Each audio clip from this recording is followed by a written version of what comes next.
তোমরা কি করলা এটা? পিচ্ছি একটা মেয়ের সাথে আমার বিয়ে ঠিক করলা, তাও আমার চাচাতো বোন।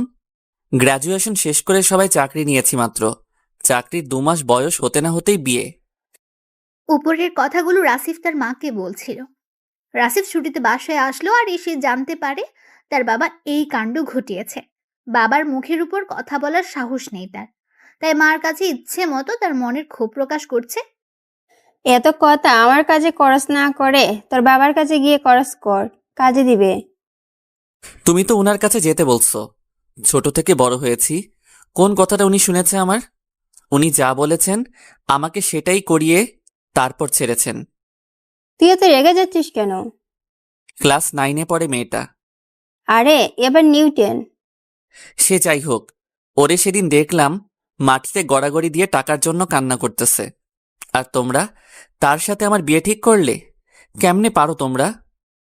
তোর বাবা জানে, যা তাকে গিয়েই বল। রান্না করতেছি, ডিস্টার্ব করিস না, যা সর। তোমরা কেউ আমার সাথে ভালো ব্যবহার করতেছো না। মনে থাকবে, মনে থাকবে, আমার সব মনে থাকবে। রাসিফ রান্নাঘর থেকে মায়ের সাথে রাগ দেখিয়ে বাইরে আসছিল। প্রতিমধ্যে বাবা তার সামনে পড়ে গেল। এত তাড়াহুড়া করে কোথায় যাচ্ছিস? বাবাকে দেখে রাসিফের গরম রক্ত একদম ঠান্ডা হয়ে গেল। রাসিফের আচরণ মুহূর্তেই বদলে গেছে। বাবাকে দেখে একটু নরম হয়ে বলল, এই তো বাবা, বাইরে যাচ্ছি। তোর মা কি তোকে কিছু বলেছে? জি বলেছে। তুই কি বলিস? আমি আর কি বলবো, তোমরা যা বলবে সেটাই।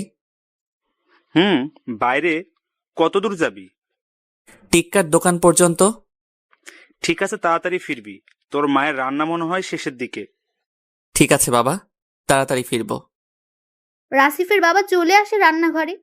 এসে দেখে তার বউ মিটিমিটি হাসছে আর রান্না করছে। কি ব্যাপার, মুখে মিটিমিটি হাসি লেগে আছে দেখছি। আর বললেন না, আপনার ছেলে তো আমাকে রাগ দেখিয়ে গেল। কেন? কেন আবার? হবু বউয়ের বয়স কম তাই। ও আসুক বাড়িতে। না না, রাগারাগির মতো তেমন কিছু হয়নি, ও রাজি আছে। তুমি যে বললে। ও কিছু না, তরকারিটা দেখো তো ঠিক আছে কিনা। দাও 1 চামচ তুলে। এদিকে রাসিফ সেই টিক্কা খানের দোকানে তার বন্ধুদের সাথে দেখা করতে গেল। অনেকদিন পর শহর থেকে এসেছে, সবার সাথে দেখা করার জন্য মন কেমন কেমন যেন করছে তার। কিন্তু দোকানে গিয়ে সে হতাশ হলো। সে টিক্কার কাছ থেকে জানতে পারলো আগের মতো তাদের বন্ধুরা কেউ আর আসে না।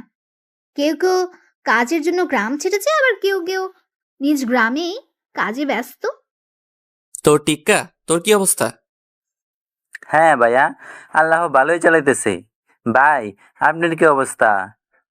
ভালোই চলছিল রে, বাড়িতে আসার পর যন্ত্রণায় পড়েছি। থাক তাইলে, পরে আসবনি। ঠিক আছে ভাইয়া। আর ওরা কেউ আসলে আমার কথা বলিস। জি ভাইয়া, বল মনে। রাসিফ বাসায় চলে গেল। দুপুরের খাওয়াটা খেয়ে আবার তার মায়ের সাথে একাকী আলাপ শুরু করলো।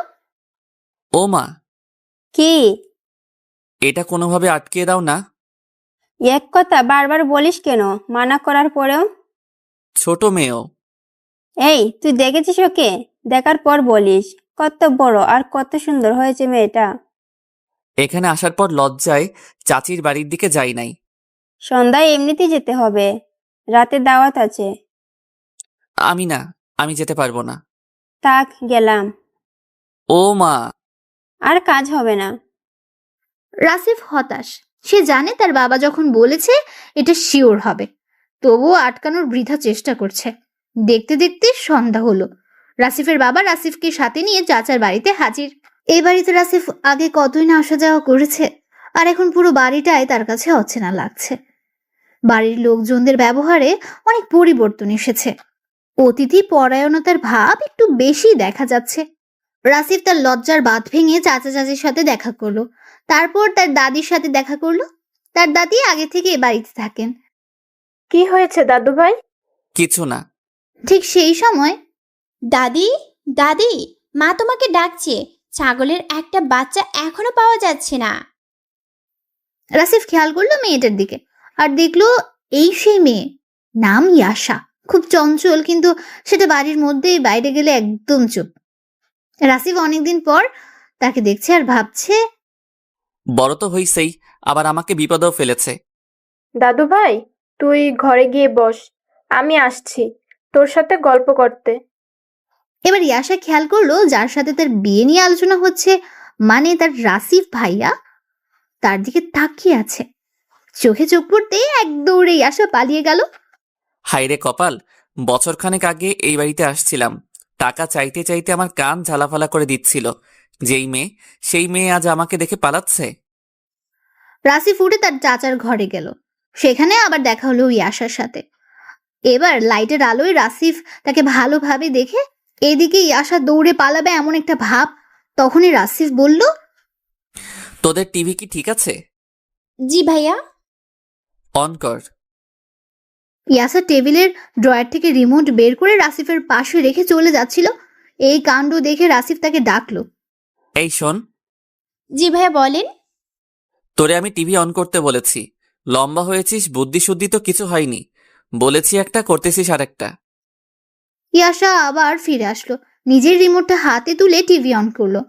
ইয়াশাকে রাসিফ যেতে না দিয়ে পাশেই বসালো আর নানান প্রশ্ন শুরু করে দিল। লেখাপড়ার কি অবস্থা? জি ভাইয়া, ভালোই চলছে। ভালো হলেই ভালো। দাদির কি আগের মতো প্রেশার ওঠে? না ভাইয়া, অনেকটাই কমে গেছে। ও। রাসিফ পকেট থেকে মানি ব্যাগটা বের করলো।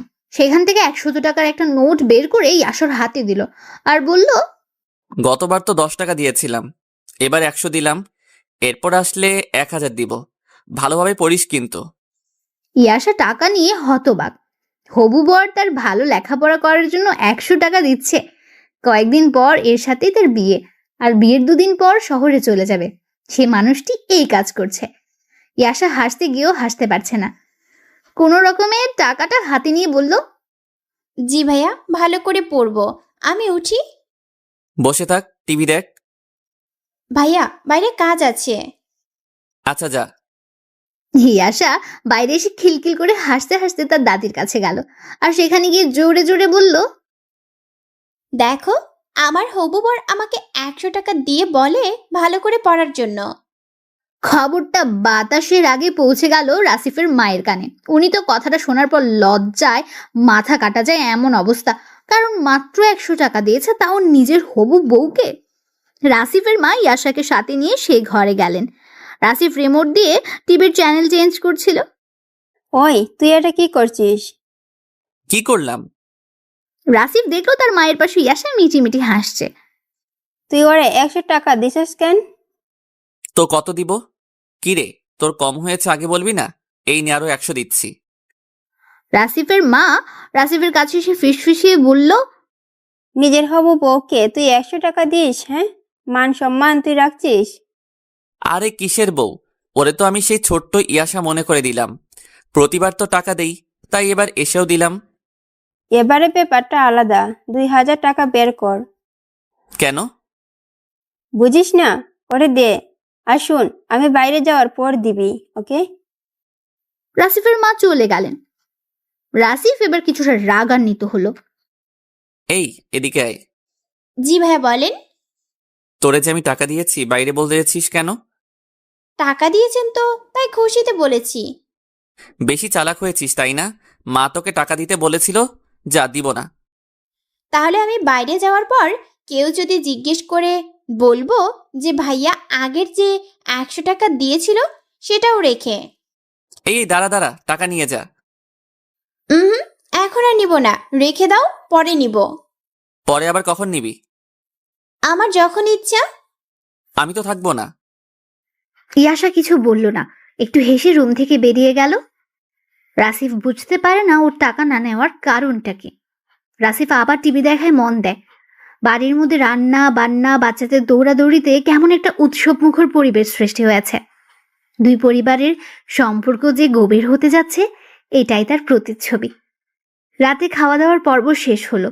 রাসিফের বাবা নিজের ভাইকে ডাকলেন আর বিয়ের দিন তারিখ ঠিক করার পরামর্শ শুরু করলেন। রাসিফ সহ সবাই সেখানে উপস্থিত ছিল। ছিল না শুধু ইয়াশা। সে তার নিজের রুমে দরজা লাগিয়ে শুয়ে আছে। সে শুয়ে থেকে ঘামছিল আর তার বিয়ের কথা ভাবছিল।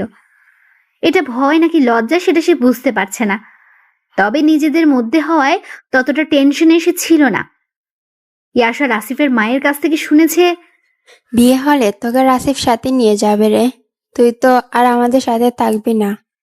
কথাটা বারবার ইয়াশা মনে করতে থাকে আর হাসে। এদিকে রাসিফ তার বাবার উপর খুবই ক্ষিপ্ত, সেটা প্রকাশও করতে পারছে না। এত ছোট একটা মেয়ে কি বা বোঝে, আর বয়সের ডিফারেন্স তো আছেই।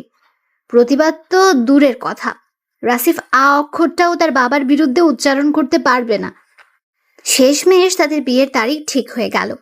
রাসিফের বাবা বলেছে যে বউকে সাথে নিয়ে শহরে ফিরতে। প্রথমে রাসিফ নারাজ হয়, পরে একটু জোরাজুরিতে রাজি হয়ে যায়। সবকিছুর আলাপ আলোচনা শেষ হওয়ার পর দাদি রাসিফকে আলাদাভাবে কাছে ডাকে। তুমি কিছু বলবা? তোর মন খারাপ? না, মন খারাপ না, ঠিক আছে। আমার ইয়াশাকে তোর পছন্দ হয় না? আরে পছন্দ হবে না কেন?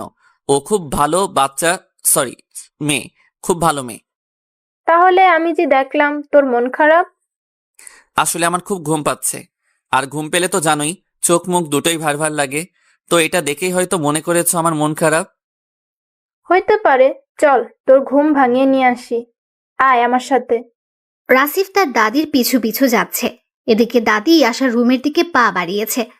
রাসিফ তো বুঝতে পারছে না তাকে কোথায় নিয়ে যাচ্ছে। দাদি আশার দরজায় গিয়ে টোকা দিল কয়েকবার। ইয়াশা রুমে শুয়েছিল, ঝটপট উঠে দরজা খুলে দেখে দাদি দাঁড়িয়ে হাসছে, আর কিছুটা দূরে রাসিফ দাঁড়িয়ে। দাদি পেছন ফিরে রাসিফের দিকে তাকালো আর বলল, আয় ঘরের মধ্যে আয়। এখন তো বাড়ি চলে যাব। বাড়ি কি বেশি দূর? আয় ভিতরে। রাসিফ ঘরে আসলো। ইয়াশা দাদির পাশে দাঁড়ানো। রাসিফ রুমে ঢুকে বেশ লজ্জা পাচ্ছিল। হঠাৎ তার মনে হলো কিছুক্ষণ আগেই তো ওকে দেখে এত লজ্জা পাচ্ছিলাম না, এখন এত উদয় হলো কোত্থেকে। রাসিফ বিছানায় গিয়ে বসলো। কি দাদু ভাই, ঘুম ভেঙেছে? হ্যাঁ, খুব ভেঙেছে। এখন তো কোনো ঘুমই নেই আমার চোখে। এই যে আমার পাশে দাঁড়িয়ে তোর ঘুম ভাঙানো ওষুধ। ইয়াশা কথাটা শুনে লজ্জা পায় আর দাদির পিঠে চিমটি কাটে। দাদিও বুঝতে পারে সে বেশি বেশি বলে ফেলেছে। দাদি আর দাঁড়িয়ে না থেকে বিছানায় গিয়ে বসলো। এখন দুই হবু বর আর বউ দুপাশে, মাঝখানে দাদি। নে তোরা কথা বল, আমি শুনি। কি কথা বলবো? আর দাদি তুমি থাকো, আমি যাই এখন। এত পালাই পালাই খেলা তো যাবে না, ওই দিন শেষ। এখন অনেক কিছু না চাইলেও সহ্য করতে হবে ভাই। এই ইয়াশা, তুই কিছু বল। ইয়াশা ফিস ফিস করে বলে, আরে আমি কি বলবো, ওনাকে যেতে দাও। আচ্ছা, আমি তোদের মতামত শুনি। এই ইয়াশা, তুই বল তো, রাফিককে তোর পছন্দ হয়েছে? ইয়াশা মুখের উপর কিভাবে বলবে, লজ্জায় চোখ মুখ লাল হয়ে গেছে। দাদি তো সেটা বুঝতেই পারছে না। কি রে বল। হুম, হুম, কি? পছন্দ হয়েছে। আর তোর? হ্যাঁ হয়েছে। কি রে অন্যদিকে তাকিয়ে কি বললি? ওকে ভালো করে দেখে তারপর বল। দাদি রাসিফকে ধীরে ধীরে ঝামেলার মহাসমুদ্রে ফেলে দিয়েছে। এখান থেকে বাঁচার একটা উপায় দাদি যা যা বলে সেসব শুনে ঝটপট চলে যাওয়া। এদিকে নিজের হবু বউয়ের দিকে তাকাতেও পারছে না। কোনো রকমে কষ্ট করে চোখটাই আশার দিকে করলো। আর রাসিফ তখন যা দেখতে পেল, একটা পরী তার দিকে তাকিয়ে মিটমিটিয়ে হাসছে। পরীর চোখ বলে দিচ্ছে সে কতটা খুশি। হয়তো রাসিফকে সে এতক্ষণে ভালোবেসে ফেলেছে, আর সেটাই এই মুহূর্তে। রাসিফ ভাবনা থেকে বেরিয়ে এসে বলল, পছন্দ হয়েছে, এবার আমি যাই দাদি। পছন্দ হবে না কেন? দেখতে হবে না নাতিটা কার? তাহলে আমি কার? দুটোটাই আমার। তিনজনেই হেসে উঠল। এই আশা, জি ভাইয়া। দেখ তো আব্বা আম্মা বের হইছে কিনা। আচ্ছা ভাইয়া, দেখছি। ইয়াশা বাইরে থেকে ঘুরে এসে বলল, চাচি আম্মা বললো একটু পরেই বের হবে। ও, এই তোরা একটু বস, আমি এক্ষুনি আসছি, কেউ চলে যাস না কিন্তু। দাদি চালাকি করে বাইরে চলে গেল যাতে ওরা একটু কথা বলতে পারে। এদিকে রুমের মধ্যে দুজনেই চুপ। রাসিফ ঘরের কোনায় কোনায় দৃষ্টি দিচ্ছে। মাঝে মাঝেই আশার চোখেও চোখ পড়ছে। না, এভাবে আর কত সময় থাকা যায়? রাসিফ তার লজ্জা ভেঙে বলল, কিছু বলবি তুই? হুম। বল। আপনি ওখানে থাকেন কোথায়? ওখানে মানে? শহর? কোথায় আবার? একটা বিল্ডিং এর ফ্ল্যাটে। আপনি একাই থাকেন? একাই তো। অফিসে থেকে কত দূর? কাছে। সময় অসময় বাসায় আসতে পারবেন? মানে আমি অসময়ে কেন বাসায় যাব? আমি যে বাসায় একা থাকবো, যখন ভয় লাগবে আপনাকে কল করে বাসায় আসতে বলবো। রাসিফ অনেকটা অবাকই হলো। বিয়ের আগে এ মেয়ে কি সব ভেবে রেখেছে? ফোন করলে আপনি আসবেন তো? ঠিক আছে, তখন দেখা যাবে। আর কিছু বলবি? কিন্তু এখন না। না বল, আমি শুনেই যাব। দাদি না বলে গেল আমরা যেন এখান থেকে আগেই না যাই, সে আসবে তারপর যাওয়া। বুড়িটা দিন দিন বুড়ি হচ্ছে, আর মাথার মধ্যে শয়তানি বুদ্ধি নিয়ে ঘোরা শুরু করছে। অমন করবই। আচ্ছা, আপনি কাজ শেষ করে কখন বাসায় ফিরবেন? রাতে 8টা বা 9টা। আমার এত সময় বাসায় একা থাকতে হবে? হ্যাঁ। আমার খুব ভয় করবে। তাহলে বাবা মাকে জানাতে হবে যে তুই যেতে চাচ্ছিস না। না না, যাওয়া তো আমি যাবই, শুধু আপনি তাড়াতাড়ি ফিরবেন, তাহলেই হবে। এসব কথা রাখতো, অন্য কিছু বললে বল। আরেকটা কথা বলবো। আপনি বড় বলাটা ঠিক হবে না, কিন্তু আবার ঠিকও হবে। কি কথা? রাগ করবেন না তো? রাগ করবো না, বল। মানে এটা পাত্রী হিসেবেই বলছি। আপনি কি কোনো মেয়েকে ভালোবাসেন, বা কারো সাথে আপনার রিলেশন আছে বা ছিল? এবার রাসিফ পুরাই থ। রাসিফ ভাবছে মেয়েটা অতি মাত্রায় চালাক হয়ে গেছে। এর মুখ থেকে এরকম প্রশ্ন রাসিফ আশা করেনি। রাসিফ কিভাবে উত্তর দেবে ভাবছে। উত্তর না দিলে ভাববে কিছু একটা ছিল কারোর সাথে। আসলে তো রাসিফের কখনো কোনো মেয়ে পছন্দই ছিল না। লেখাপড়া নিয়ে ব্যস্ত সময় পার করেছে। রাসিফ গলাটা ঝেড়ে বলল, না, কোনো মেয়ে ভালোবাসিনি। রিলেশন এখন নেই, আগেও ছিল না। ইয়াশা খুব খুশি হলো, আর সেই খুশিতে বলতে শুরু করলো, আমিও না, আমিও না। আমি কাউকে কখনো পছন্দ করিনি, আর আপনাকে আমার খুব পছন্দ। তোকে আমি কিছু বলতে বলেছি? সরি। রাসিফ আর কোনো কথা না বলে বাইরে চলে আসলো। পরদিন থেকে শুরু হলো বিয়ের আয়োজন। বিয়ের দিনকে কেন্দ্র করে আয়োজন ভালোই এগোচ্ছিল, কিন্তু হঠাৎ রাসিফের অফিস থেকে খবর আসে যে তাকে 2 দিনের মধ্যে অফিসে ফিরতে হবে। তার অফিসে ফেরা জরুরি। রাসিফ বাড়ির সবাইকে এ কথাটা জানাতেই 2 বাড়ির লোকজনের মনে বাজ পড়ার মতো অবস্থা। সবার মনে প্রশ্ন, এখন কি হবে? এত অল্প সময়ে বিয়ে বা কখন হবে? নাকি রাসিফ আবার ছুটিতে আসলে তখন বিয়ের ব্যবস্থা করা হবে? এসব নানান কথা যখন সবাই বলা বলি করছিল, রাসিফের বাবা নিজের 2 বাড়ির লোকজনকে এক করলো, সেটা রাসিফদের বাড়িতে। রাসিফ যখন শুনতে পেল তার বাবা ওই বাড়ির সবাইকে ডেকেছে, তখন বলল, এই মানুষটা আমাকে বিয়ে করাই দিয়ে তারপর ছাড়বে। ইয়াসাদের বাড়ি থেকে সবাই আসলো, তাদের সাথে কথাবার্তা হলো। শেষমেশ সিদ্ধান্ত হলো আজ সন্ধ্যায় বিয়ে। হুট করে বিয়ে হওয়ায় বাইরের কাউকে জানানো হবে না। এরকম সিদ্ধান্তে ইয়াসার মনটা খুব খারাপ হয়ে গেল। কারোর সাথে কোনো কথা না বলে একা বসে রইল। এদিকে রাসিফও ব্যস্ত হয়ে গেছে। নতুন বউকে নিয়ে ফ্ল্যাটে উঠতে হবে। ফ্ল্যাটে অনেক কিছুই নেই, কথাটা রাসিফ তার বাবাকে জানায়। রাসিফের বাবা শুনে রাসিফকে অভয় দিয়ে বলে, কোনো চিন্তা করিস না, আমি যাওয়ার সময় যা লাগে দিয়ে দিব। রাসিফের বিন্দু মাত্র কথা বলার জায়গা রাখে না তার বাবা। রাতে কোনো রকমে ছোটখাটো একটা আয়োজন করে রাসিফ আর ইয়াসার বিয়ে হলো। নিজেদের মধ্যে কিছু খাওয়ার ব্যবস্থা, বর বউয়ের বাসর সাজানো, এরকম টুকটাক কাজ কম সময়ে করে ফেললো বাড়ির বাকি ছেলে মেয়েগুলো। রাতে বিয়ের কাজ সম্পন্ন হওয়ার পর বর আর বউকে সাথে নিয়ে সবাই আড্ডা দিতে শুরু করলো। যেহেতু বিয়েটা একদমই পারিবারিকভাবে হয়েছে, তাই বোঝাই যাচ্ছে না এখানে একটা নতুন বউ বর বসে আছে। ছোট বাচ্চা থেকে শুরু করে মুরব্বী পর্যন্ত সবাই আড্ডায় মেতে উঠল। এই আড্ডাতে টপিকগুলো ইয়াশা আর রাসিফকে নিয়ে। তাদের অনেক ছোটবেলার কাহিনীও তুলে ধরা হলো। ইয়াশা ছোটবেলায় রাসিফ ইয়াশাকে কোলে করে অনেক ঘুরেছিল। বিশেষ করে ইয়াশার মা যখন ইয়াশাকে মারতো, ইয়াশা তখন খুব কান্না করত। এই বাড়ি থেকেই ইয়াশার কান্নার আওয়াজ পাওয়া যেত। ইয়াশার গলার আওয়াজ শুনে রাসিফ বসে থাকতে পারত না। পড়তে বসা হোক বা খেতে বসা হোক, যে অবস্থাতেই থাকুক দৌড়ে ইয়াশার কাছে চলে যেত। চাচির কাছ থেকে ইয়াশাকে উদ্ধার করতে রাসিফ যখন এসে হাজির হতো তখন দাদি বলতো, এই তো জামাই হাজির। ইয়াশা মা আর ইয়াশাকে মারতে পারবে না। আজ দাদির কথাটা সত্য হলো। তিনি তার কথাগুলো এ আড্ডায় তুলে ধরলেন।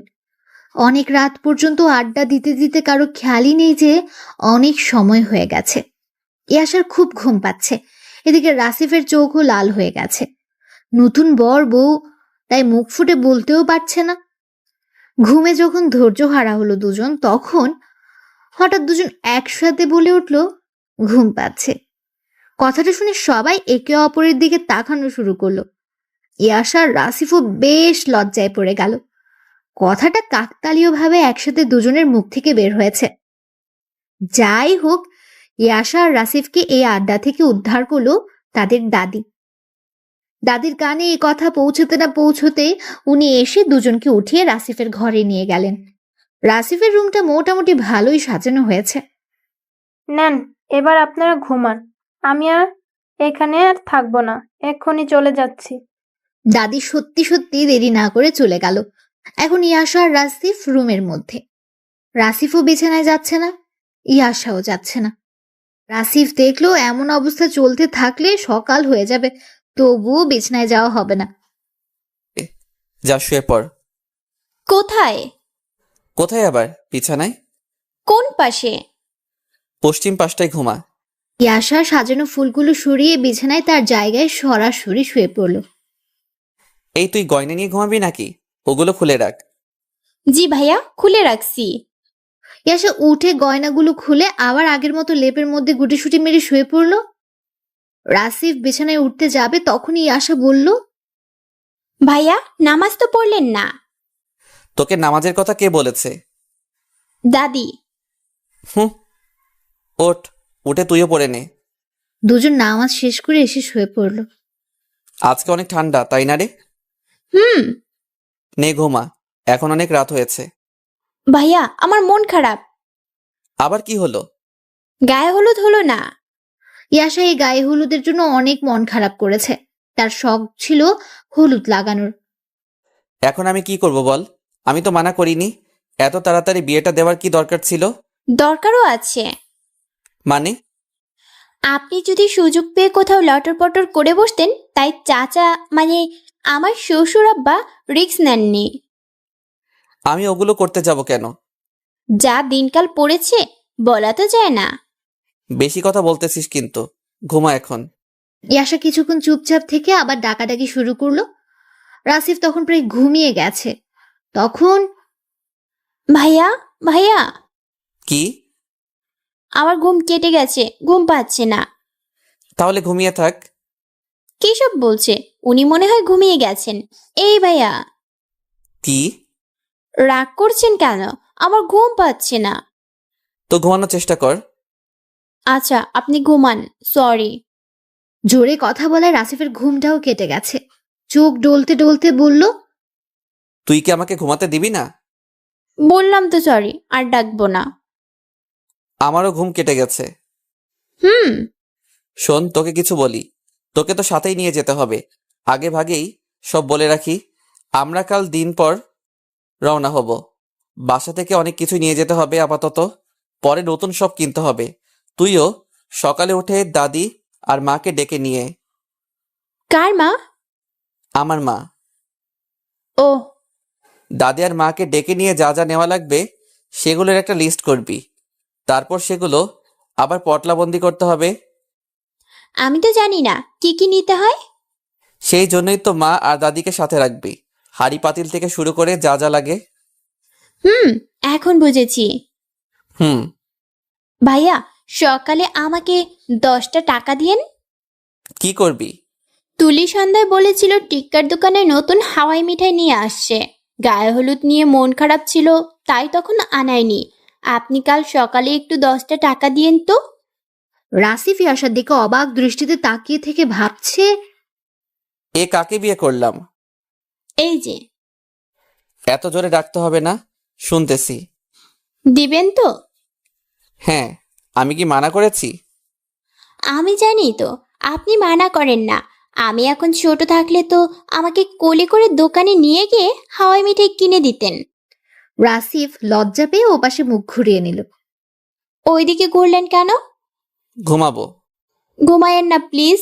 তুই ঘুমানোর চেষ্টা কর। আচ্ছা, আমি তাহলে আমার বাড়ি গিয়ে ঘুমাই। তোর যা ইচ্ছে কর। কথাটা শোনার পর ইয়াশার ছেলে মানুষই আর কে দেখে, নিজের বালিশ ছেড়ে দিয়ে রাসিফের বালিশে মাথা রাখলো। রাসিফ কিচ্ছু বলল না। ইয়াশা এবার রাসিফের কানের কাছে মুখ নিয়ে বলল, টাকা দিবেন তো? ইয়াশার নিঃশ্বাসটা রাসিফের কান আর মুখের উপর গিয়ে লেগেছে। রাসিফ কেমন যেন হয়ে বলল, তোর যত খুশি দিস, এবার ঘুমা।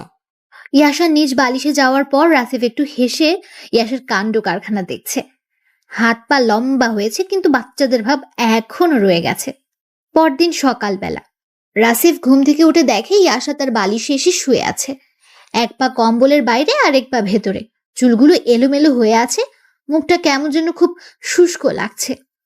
হঠাৎ রাসিফের চোখ আটকে গেল ইয়াশার ঠোঁটের দিকে।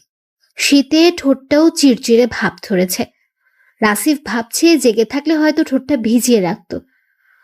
রাসিফ এবার গভীর ভাবনায় পড়ে গেল। হারামিটার মুখ দিয়ে কত কথা বলে। আবার আবদারগুলো দেখো, ওর গায়ে হলুদ হলো না কেন? সকালে কিন্তু 10 টাকা দিতে হবে। আবার গিয়ে নিজ বাড়িতে ঘুমাবে। এটাকে নিয়ে কি করব আমি, আল্লাহ জানে বাকি জীবন কিভাবে কাটবে। ভাবনায় থাকতে থাকতে রাসিফ ইয়াশার মাথায় হাত দেয়। এলোমেলো চুলগুলোতে হাত বোলাতে থাকে। এদিকে ইয়াশা হঠাৎ করেই তার চোখ খুলে ফেলল। রাসিফও তার হাত দ্রুত সরিয়ে নেয়। ইয়াশা বলল, ভাইয়া, আপনি কি করছিলেন? কই কিছু না তো। আমার মাথায় হাত দিয়ে কি করছিলেন? চুলগুলো এলোমেলো হয়ে আছে, তাই একটু গুছিয়ে দিচ্ছিলাম। দাঁড়ান, আমি চিরুনি নিয়ে আসি, আপনি আমার মাথার চুলগুলো আঁচড়িয়ে দেবেন। আমি পারি না। শিখবেন। আচ্ছা নিয়ে আয়। ইয়াশা টেবিল থেকে চিরুনি এনে রাসিফের হাতে দিল। রাসিফ ইয়াশার কথা অনুযায়ী চুল আছড়িয়ে দিল। ভালোই পারেন। বিউটি পার্লারে জব করেন? এই কি বলিস এগুলা? এত সুন্দর করে কাজ করে দিলেন তাই বললাম। কিচ্ছু বলতে হবে না, ওঠ এখন। ভাইয়া, কি? 10 টাকা। মানি ব্যাগে আছে, নিয়ে নে। তোমার জন্য একটা আনবো? না। আনি না তোমার জন্য? আচ্ছা নিয়ে আয়। ইয়ে! ইয়াশা ছুটল ঘরের বাইরে। উঠোনে আসতে রাসিফের মা ইয়াশাকে ধরে ফেলল আর ইয়াশাকে বলল, এখন বাইরে যাওয়া যাবে না, গোসল করে নে একটু। ইয়াশা আর বাইরে যায়নি, মনটা একটু খারাপ হয়ে যায় তার। তারপর শাশুড়ি মায়ের কথা মতো গোসল করে নেয়। ইয়াশা গোসল শেষ করে রুমে আসলো। এসে দেখে বিছানার উপর অনেকগুলো হাওয়াই মিঠাই। ওগুলো দেখে একটা চিৎকার দিয়ে উঠল। রাসিফ কোথা থেকে দৌড়ে এসে বলল, ওই ওই কি হয়েছে? এগুলো কে নিয়ে আসছে? আমি। আপনি জানলেন কিভাবে যে আমি কিনি নেই? মা তোকে গোসল করতে বলল, তুই তো গোসল করতে গেলি মন খারাপ করে। আপনি আমাকে ভালোবাসেন তাই না? সেটা তো ছোটবেলা থেকেই, ওটা তো বোন হিসেবে। এখনো? হ্যাঁ। আমি চাচি আম্মা টুকু কি কই, শাশুড়ি মাকে বলবো আপনি আমাকে বউ হিসেবে ভালোবাসেন না। দেখ, সময় হলে বউ হিসেবে ভালোবাসবো। এখন সময় হয়নি? না। তাহলে বিয়ে করলেন কেন? মানে তোর বুদ্ধি হোক, তারপরে বউ হিসেবে ভালোবাসবো। না, এক্ষুনি। এত বায়না কিন্তু ভালো লাগে না। আমি মাকে বলে দিব। এই তুই এমন করিস কেন? তাহলে বউ হিসেবে ভালোবাসেন? সেটা কিভাবে? একটু জড়িয়ে ধরেন। তাহলেই হবে? হ্যাঁ, হবে তো। দেখ, দরজা খোলা আছে, এখন না। বন্ধ করেন। রাসিফ উপায় না পেয়ে দরজা বন্ধ করে দিল। মেয়ের কথা না শুনলে সে গিয়ে উল্টাপাল্টা বলে দেবে, আর সব বকা রাসিফকে শুনতে হবে। রাসিফ দরজা বন্ধ করে দাঁড়াতেই ইয়াশা মিটিমিটি হাসতে হাসতে রাসিফকে জড়িয়ে ধরল।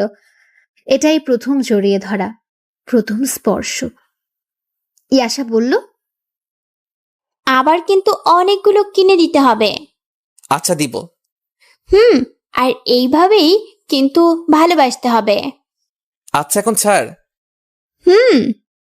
এরপর সারা দিন ব্যস্ততায় কাটলো দুজনের।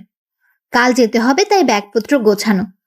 কিভাবে থাকবে এটা নিয়ে নানান কথা বলছে। রাসিফ চাইছিল ইয়াশাকে রেখে যেতে, কিন্তু ইয়াশাই এখন যেতে চাচ্ছে। আর কে আটকায়? পরদিন সকালের বাসে দুজন রওনা হলো। ইয়াশা নতুন জায়গায় যাচ্ছে তাই তার মধ্যে বেশ কৌতূহল কাজ করছে। রাসিফকে নানান ধরনের প্রশ্ন করছে। রাসিফও এক একভাবে উত্তর দিয়েই যাচ্ছে। দুপুরের দিকে রাসিফ তার ফ্ল্যাটে পৌঁছে যায়। রাসিফ চতুর্থ তলায় একটা ফ্ল্যাটে থাকে। ইয়াশা আর জিনিসপত্র নিয়ে উঠে যায়। 2 ঘন্টার বেশি সময় লাগলো রুম গোছাতে। দুজনই ক্লান্ত। ইয়াশা তো আগেই সোফায় বসে পড়েছে। রাসিফ এখনো কাজ করেই যাচ্ছে। একটু জিরিয়ে নেন। না রে, পরে আর করা হবে না। বাকি কাজগুলো আমি করব নে। তুই এমনিতে ক্লান্ত হয়ে পড়েছিস। তাই কি? অমনি পারবো? না, ওয়েট কর একটু, আমি করে শেষ করে দিচ্ছি সব কাজ শেষে। খুব ক্ষুধা লাগছে আমার। একটু ওয়েট কর, নিচে বিরিয়ানির দোকান আছে, আমি যাবো আর আসবো। আমাকে একা রেখে যাবেন? তুই ক্লান্ত, নিচে গিয়ে কি করবি? আমার ভয় লাগে, তাড়াতাড়ি আসবেন হ্যাঁ? আচ্ছা। রাসিফ গিয়ে বিরিয়ানি নিয়ে আসলো 2 প্যাকেট। রাসিফ আবার ইয়াশার কোনো কষ্টই দেখতে পারে না। নিজের বোন নেই তাই ছোটবেলা থেকেই আশাকে খুব ভালোবাসতো, আর আজ সেটা অন্য ভালোবাসায় পরিণত হওয়ার সম্ভাবনা নাই। রাসিফ বিরিয়ানি নিয়ে বাসায় আসলো। যা হাত ধুয়ে আয় আর পানি নিয়ে আয়। আমি উঠতে পারতেছি না, খারাপ লাগছে। ইয়াশার মুখটা কেমন যেন হয়ে গেছে। রাসিফ এবার খেয়াল করলো ইয়াশা কেমন যেন হয়ে যাচ্ছে। রাসিফ ইয়াশাকে কোলে উঠিয়ে বিছানায় নিয়ে শুইয়ে দেয়, পানি এনে খাইয়ে দেয়। ইয়াশার কেমন লাগছে সেটা বারবার শোনার জন্য জিজ্ঞেস করে রাসিফ। মাথায় পানি ঢালতে চাওয়ায় ইয়াশা বলল, লাগবে না, এমনিতে ঠিক হয়ে যাব। খেতে পারবি এখন? একটু পরে খাই। আমি খাইয়ে দেই। দেন। রাসিফ একটা বিরিয়ানির প্যাকেট খুলে সেখান থেকে ইয়াশাকে খাওয়ানো শুরু করলো। 2-1 বার মুখে নেওয়ার পর, আমি জানি তোর একটু খারাপ লাগবে, নতুন পরিবেশ আর খাওয়াটাও একটু লেট হয়ে গেছে। আপনি চিন্তিত হইয়েন না, আমি মানিয়ে নিব। আমি জানি তুই পারবি। আমাকে একটু পানি দিবেন? পানি খাবি? না, হাত ধোবো। আমি তো খাইয়ে দিচ্ছি, হাত ধোয়ার কি দরকার? আগে দেন। ইয়াশা হাত ধুয়ে নিয়ে এবার হাতে খাবার তুলে রাসিফের মুখে ধরলো। আমাকে খাইয়ে দিতে হবে কেন? অনেক কাজ করেছেন আর নিজে না খেয়ে আমাকে খাওয়াচ্ছেন। আমি যদি বলতাম খেয়ে নেন, আপনি বলতেন আগে তোর খাওয়া শেষ হোক তারপর আমি খাবো। এতক্ষণ তো আমার ধৈর্য কুলাবে না, তাই আমি খাইয়ে দিচ্ছি। করেন। ইয়াশাও খাইয়ে দেওয়া শুরু করলো। ইয়াশা খাবার তুলে দিতে দিতে বলল, দাদি আমাকে অনেক কিছু বলে দিয়েছে। কি বলে দিয়েছে? সব বলা যাবে না, আমার লজ্জা করে। না, বল দেখি কি বলে দিয়েছে। বলেছে যে আমি যেন আপনার খুব যত্ন নেই, খেয়াল রাখি, আপনার বদ অভ্যাস দূর করার জন্য আপনাকে বকা দেই। আর কি? বলা যাবে না। নিশ্চয়ই শয়তানি বুদ্ধি শিখিয়ে দিছে, তাই না? না, তাহলে রোমান্টিক বুদ্ধি শিখিয়ে দিয়েছে। কি সেটা? না, যা বলে দিয়েছে সেটা আমার মুখ থেকে বের হবে না। লাগবে না বলা, খেয়ে শেষ করো, আমিও একটু ঘুমাবো, খুব ক্লান্ত লাগছে। আচ্ছা, তাড়াতাড়ি খাইয়ে দেন তাহলে। দুজন খাওয়া শেষ করে বিছানায় ঘুমিয়ে নিল। সন্ধ্যার পরপর ইয়াশার ঘুম ভাঙল। রাসিফ তখনও ঘুমোচ্ছে। ইয়াশা এবার রাসিফকে নিয়ে দুষ্টুমি শুরু করে। নিজ বালিশে থেকেই তার বাম হাতটা রাসিফের মুখের উপর রাখে। কিছুক্ষণ একভাবে রেখে আবার রাসিফের নাক চেপে ধরে, একবার ধরে আরেকবার ছাড়ে। এমন করতে করতে রাসিফ উঠেই যায়।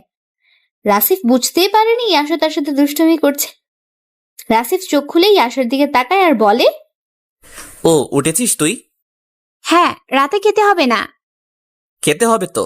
শুয়ে আছেন, বাজার করবে কে? মা তো সব দিয়ে দিয়েছে। চাল তো দিয়ে দেয়নি, সেটা আনবে কে? রুমেই আছে। কোথায় রাখছেন? রান্নাঘরেই আছে। ওঠেন, চলেন দেখিয়ে দিবেন। তুই গিয়ে খুঁজতে থাক, পেয়ে যাবি। উঠবো না, রান্না করব না। কেন? আপনি ওঠেন, চোখ খুলেন, একসাথে রান্না করব। উঠতে ইচ্ছে করছে না? থাকেন শুয়ে, আমার কি? তুই না একটু শান্তিতে ঘুমোতেও দিবি না। চল দেখিয়ে দিচ্ছি। না, শুধু দেখিয়ে দিলে হবে না, আমার সাথে রান্না করতে হবে। তুই রান্না পারিস না? সব পারি, কিন্তু আপনার সাথে থাকতে হবে। চল। দুজনে একসাথে কিচেনে আসলো, তারপর চাল বের করলো। যেগুলো মা রান্না করে দিয়েছে ওগুলো গরম করবি নাকি? হ্যাঁ, ফ্রিজে রেখে দিয়েছি, যান বের করে নিয়ে আসেন। তুই যা। আমি চাল ধুয়ে দিই, আপনি ওগুলো নিয়ে আসেন। এত আলসেমি করেন কেন? বউয়ের কাছে ছোটখাটো একটা বকা শুনে রাসিফ তরকারির বাটি নিয়ে আসলো। এদিকে ইয়াশা গ্যাসের চুলে পাতিল উঠিয়ে দিয়েছে। এটা কিন্তু একলা করলেই পারতি। সকাল থেকে তো একাই করতে হবে। তাও ঠিক। কেউ তো নেই আমার পাশে যে থাকবে। পিচ্চি মেয়েটা বলে কি? এই শুনছেন? শুনতেছি, বল। বাসায় একটু কল করব, ভালো লাগছে না আমার। দাঁড়া, ফোন নিয়ে আসি। রাসিফ ফোন নিয়ে এসে দেখে ইয়াশা কান্না করছে, তবে কোনো শব্দ করছে না, শুধু চোখ বেয়ে পানি পড়ছে। রাসিফ বুঝতে পেরে বলল, এই তোর কি হয়েছে? কান্না করিস কেন? বাড়ির সবার কথা মনে পড়তেছে খুব। ইয়াশা শব্দ করে কান্না শুরু করলো। রাসিফ এখন কি করবে বুঝতে পারলো না। ইয়াশাকে ধরে যে সান্ত্বনা দেবে সেটাও পারছে না। এদিকে কান্নার আওয়াজ ক্রমেই বাড়ছে। রাসিফ উপায় না পেয়ে ওর হাতটা ধরে কাছে টেনে নিল। ইয়াশা তার মুখ রাসিফের বুকে রেখে কান্না করা শুরু করলো। থাক, এখন ফোনে কথা বলার দরকার নেই। কেন? কথা বললে তুইও কান্না করবি, আবার চাচি আম্মাও কান্না করবে। চাচি আম্মা বলেন কেন? হাই আল্লাহ। ঠিক আছে মা, মা কান্না করবে তোর কান্না দেখে। এখন কথা বলা যাবে না। কান্না করিস না আর। আমার ভালো লাগছে না। যা শুয়ে থাক, আমি রান্না করি। সেজন্য না, তাহলে? কাছে কেউ নেই। আমি তো আছি। নিজে কি আমার সাথে খেলবে? তা তো খেলবেন না। কি খেলবো? বাসায় যেগুলো খেলতাম। কি খেলা? গোল্লাছুট, লুকোচুরি, পলানটুক। কি এগুলো তুই খেলিস এখনো? না, কিন্তু খেলতে ইচ্ছে করে।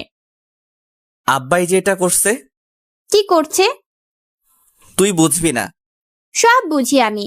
আমাকে আপনার সাথে জুটিয়ে দিছে, সেই দোষ দিচ্ছেন? তোর সাথে না পারি বুদ্ধিতে, না পারি কথাতে। পারবেন কিভাবে? আপনার মাথায় কিছু আছে নাকি? তোর মাথায় যে এত কিছু আছে, তাহলে তুই কান্না করিস কেন? ভালো লাগে না যে সবার কথা মনে পড়ে। ইয়াশা দাঁড়িয়ে দাঁড়িয়ে রাসিফের বুকে মুখ লুকিয়ে কান্না করে টি শার্টটা একদম ভিজিয়ে ফেললো। কোন রকম রান্না শেষ করে রাতের খাওয়াটা সেরে নিল তারা। ইয়াশার মন তো খারাপ হয়েই আছে, রাসিফও চুপচাপ কিছু বলছে না। ইয়াশা আনমনে তার হাত দেখছে, মাঝে মাঝে এদিক ওদিক তাকাচ্ছে আর মাঝে মাঝে চোখের পানি মুছছে। রাসিফ বুঝলো মেয়েটার বেশ একা লাগছে, ওকে সঙ্গ দিতেই হবে, কিছু একটা বলে হাসাতে হবে।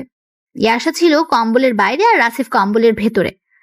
ইয়াশার মন খুশি করার জন্য বলল, কেউ যদি কম্বলের ভেতর আসতো তাহলে তাকে গল্প শোনাতাম। পরবর্তীতে শুনতে চাইলে আমি কিন্তু শোনাতে পারবো না। শহরে অনেক ভালো হাওয়াই মিঠাই পাওয়া যায়। কথাটা বলার সাথে সাথে ইয়াশা কম্বলের ভেতরে ঢুকে বলল, এই কথাটা আগে বললেই হতো। কখন থেকে ডাকছি, আসলি না কেন? আবার কড়া কথা বলা শুরু করছেন, বাইরে যাব কিন্তু। না থাক। কয়টা হাওয়াই মিঠাই আনবেন? তোর কয়টা লাগবে? একটা। আচ্ছা না না, দুইটা। ঠিক আছে। না না, তিনটা হলেই হবে। তিনটা তো? চারটা হলেই মনটা ভরতো। ঠিক আছে, চারটাই। পাঁচটা আনলে কিন্তু মন্দ হবে না। আনবেন যখন, একটা না হয় বেশি আনবেন। রাসিফ আর নিজের ধৈর্য ধরে রাখতে পারলো না, চটপট নিজের হাতটা ইয়াশার মুখের উপর রাখলো। ইয়াশাও কেমন যেন একটু ভয় পেয়ে চোখ বড় বড় করে ফেললো। চুপ। হ্যাঁ, আমার যে কয়টা মন চায় সে কয়টাই আনবো। সকালে অফিস আছে, ঘুমাতে হবে। রাসিফ হাত তুলে নিয়ে আবার আগের অবস্থায় ফিরলো। ইয়াশা একটু অভিমান করে আবার কম্বলের বাইরে বের হয়ে শুয়ে থাকলো। রাসিফ দেখেও কিছু বলছে না। এদিকে ইয়াশা মনে মনে আশা করে বসে আছে রাসিফ তার রাগ ভাঙাবে, কিন্তু না, রাসিফের সেদিকে কোনো খেয়ালই নেই। ইয়াশা বারবার আর চোখে রাসিফের ভাবমূর্তি দেখার চেষ্টা করছিল। যখন দেখলো না রাসিফের কোনো পাত্তাই নেই, তখন অভিমান একটু বাড়িয়ে ওপাশে মুখ ঘুরিয়ে আরো একটু মুখ গোমরা করে শুয়ে থাকলো। রাসিফও দেখছে এ মেয়ে এমনি এমনি কম্বলের মধ্যে আসবে না। রাসিফ তার বালিশ ছেড়ে ইয়াশার বালিশে যায়, এক পাশে পড়ে থাকা কম্বলটা উঠিয়ে ইয়াশার গায়ের উপর দিয়ে দেয়, আর একটু কাছে গিয়ে ইয়াশাকে জড়িয়ে ধরে বলল, এই জন্য বাচ্চা বয়সে কাউকে বিয়ে করতে নেই। পেটের উপর দিয়েছেন কেন? ও সরি আমি দেই। সরি বলেছি তো। আর আমাকে বাচ্চা বলবেন না। কি বলবো? জানি না, আমার সাথে কথা বলতে আসবেন না। খুব রাগ হয়েছে? না, একটুও হয়নি। সরি বললাম তো, আর অনেকগুলো হাওয়াই মিঠাই এনে দিব। আমি জানি আপনি আমার রাগ ভাঙানোর চেষ্টা করছেন। আমার রাগ তখনই ভাঙবে যখন আপনি ওগুলো নিয়ে আসবেন। আচ্ছা ঠিক আছে, এখন তাহলে ঘুমা। হুম। রাতে আর তাদের মাঝে কোনো কথা হলো না। রাসিফ ফিরে গিয়ে তার বালিশে ঘুমালো। পরদিন সকালবেলা রাসিফের ফোনে অ্যালার্ম বেজে উঠল। রাসিফ ইয়াশাকে ডাকার জন্য পাশ ফিরে দেখে ইয়াশা নেই। রাসিফও ঝটপট উঠে কিচেনের দিকে দৌড় দেয়, গিয়ে দেখে মেয়েটা রান্না করছে, তবে রাসিফের একটা শার্ট আর একটা প্যান্ট পরে। ওই এগুলো কি? কথা বলবেন না আমার সাথে। ফ্রেশ হয়ে নেন, রান্না শেষের দিকে। দাঁড়িয়ে না থেকে গোসল করে আসেন, দেরি হয়ে যাবে অফিসের। আর এই প্যান্ট শার্ট? আমার ইচ্ছে হয়েছে পড়েছি। আর কিছু বলবেন? না, বলার জায়গা তো নেই। কথা কম বলে কাজ বেশি করুন। রাসিফ গেল ফ্রেশ হতে। ইয়াশা রান্না শেষ করে রাসিফের জন্য খাবার টেবিলে সাজাচ্ছে। রাসিফ এসে টেবিলে বসলো। এই যে, আমি কিন্তু এখন খাবো না। কেন? আপনি খেয়ে যান, তারপর খাবো। এখনই খেয়ে নে। না, আপনার ফোনটা একটু দিবেন, মায়ের সাথে একটু কথা বলবো। ফোন তো বিছানায়, দেখ। আচ্ছা, আপনি খান তাহলে। হুম। ইয়াশা ফোন নিয়ে তার মায়ের সাথে কথা বলা শুরু করলো। রাসিফের খাওয়া যখন শেষ, ইয়াশা তখন কথা বলার উপরে। অফিসের সময় যখন হলো তখন রাসিফ ইয়াশাকে ডাকলো। এই যে ফোন। কি কথা হলো? এমনি তেমন কিছু না। কেমন আছে সবাই? ভালোই আছে। আচ্ছা আমি আসি তাহলে। যাচ্ছেন তো? আমি একা একা। খারাপ লাগলে কল করবি। আমার কি ফোন আছে? ও সেটাও তো ঠিক। আচ্ছা আমি আসার সময় একটা নিয়ে আসবো। দুপুরে আসবেন? আজ বাইরে খেয়ে নিব, ছুটি কাটিয়ে ফিরছি, তাই বাসায় আসা ঠিক হবে না। ফিরবেন কখন? 8টার মধ্যে। আচ্ছা। আসি তাহলে। এই শোনেন, কই যান? আজব, অফিসে যাচ্ছি। কিছু একটা মিস করে যাচ্ছেন, তাই এভাবে ডাকলাম। অফিসে যাওয়ার আগে বউয়ের কপালে চুমু দিতে হয়, কত ড্রামা আর মুভিতে দেখেছি। রাসিফ পড়লো বিপদে। দাঁড়িয়ে থেকে আবার অফিসের সময় নষ্ট করেন না, দিয়ে চলে যান। ইয়াশার তো বুঝছে না এটা দেওয়া রাসিফের জন্য খুবই কষ্ট। এভাবে একটা চেনা মানুষকে দেওয়া। রাসিফ হাত কচলাতে কচলাতে ইয়াশার কাছাকাছি আসে। ইয়াশা তো খুব খুশি। রাসিফ ইয়াশার মাথার পেছনে হাত দিল আর নিজের ঠোঁট দুটো ইয়াশার কপালে রাখলো।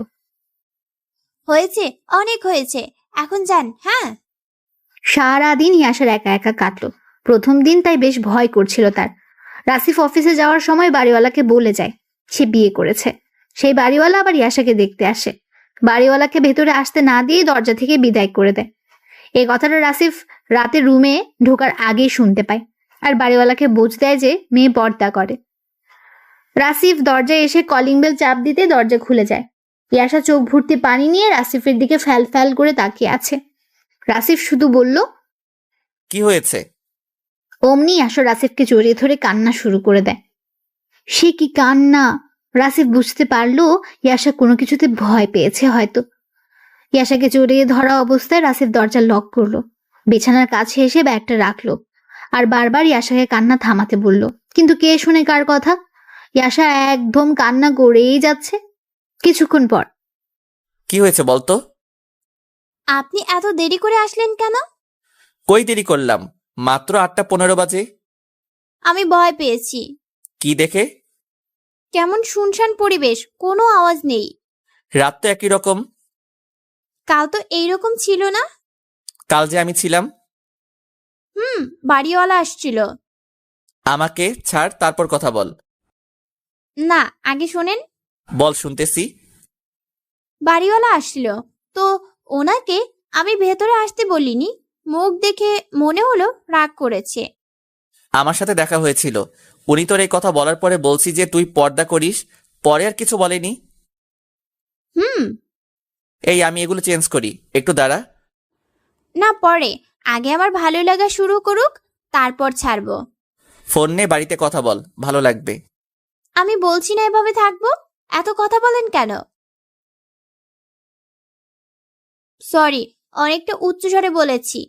ইয়াশা রাসিফকে ছেড়ে দিল। রাসিফ পোশাক চেঞ্জ করে নিল, তারপর ইয়াশা রাসিফকে খাবার দিল, নিজেও খেয়ে নিল। তবে অবাক করা বিষয় হলো ইয়াশা কথা বলছে না। রাসিফ যা বলছে ইয়াশা তাই করছে, কিন্তু চুপ থেকে। বিছানায় ঘুমানোর সময়ও একই অবস্থা। রাসিফ শুয়ে ফোন ইউজ করছিল আর ইয়াশা অন্যদিকে ঘুরে শুয়েছিল। ইয়াশার চোখ মুখে মন খারাপের ছাপ স্পষ্ট বোঝা যাচ্ছে। রাসিফ ইয়াশার দিকে তেমন একটা খেয়াল করেনি।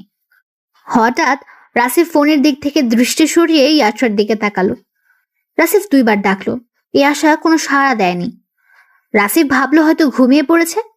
রাসিফের মন তাতেও সায় দিল না। এবার সে ওপাশ ডিঙিয়ে ইয়াশার চোখ দেখার চেষ্টা করলো, আর রাসিফ যা দেখলো সেটা দেখার জন্য একদমই প্রস্তুত ছিল না।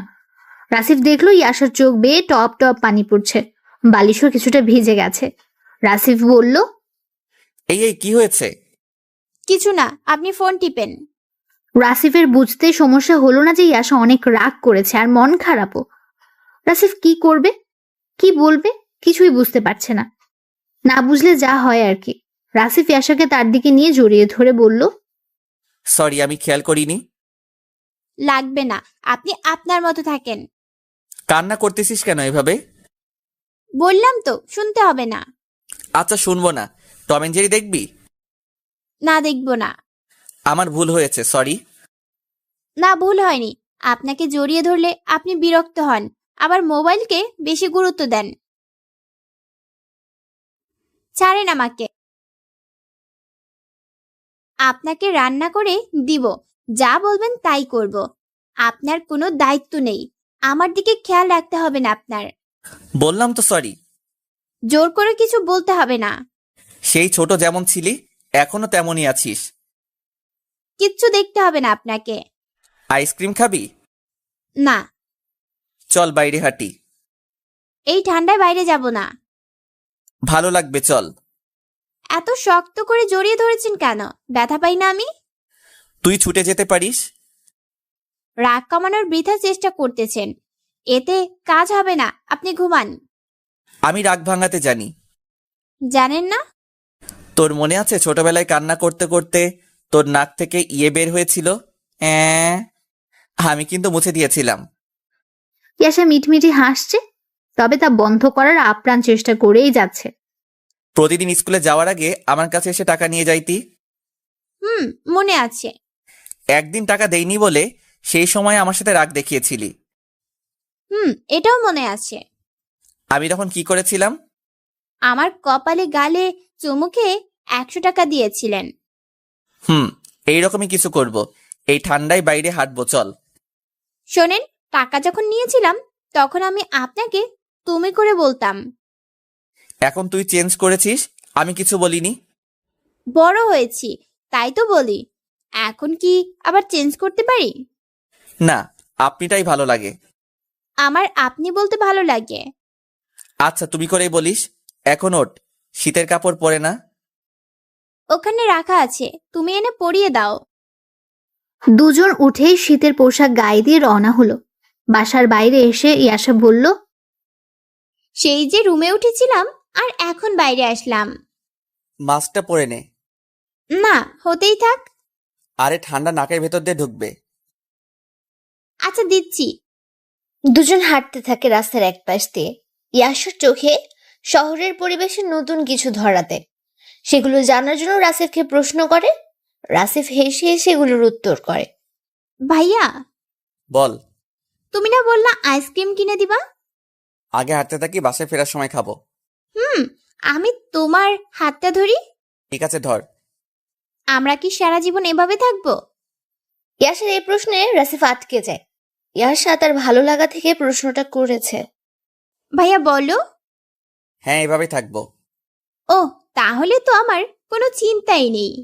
কেন? আরে তুমি থাকলে আমার এত ফ্রি লাগে, মনে হয় মানে আমি গুছিয়ে প্রকাশ করতে পারবো না, তবে মনে হয় যা ইচ্ছা তাই করতে পারবো। বুঝেছি। দুজন হাঁটতে হাঁটতে রাস্তার একটা ল্যাম্পপোস্টের নিচে দাঁড়ায়। ল্যাম্পপোস্টের আলোতে ইয়াশার মুখটা খুব ভালো করে দেখছে রাসিফ। মেয়েটাকে এখন বেশ আনন্দিত লাগছে।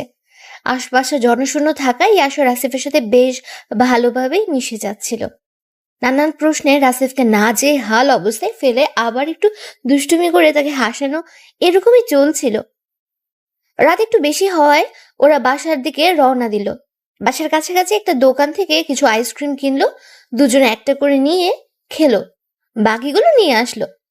রুমে আসার পর ওহ, কি যে ভালো লাগছে, এমন সময় আমার কখনো কাটেনি।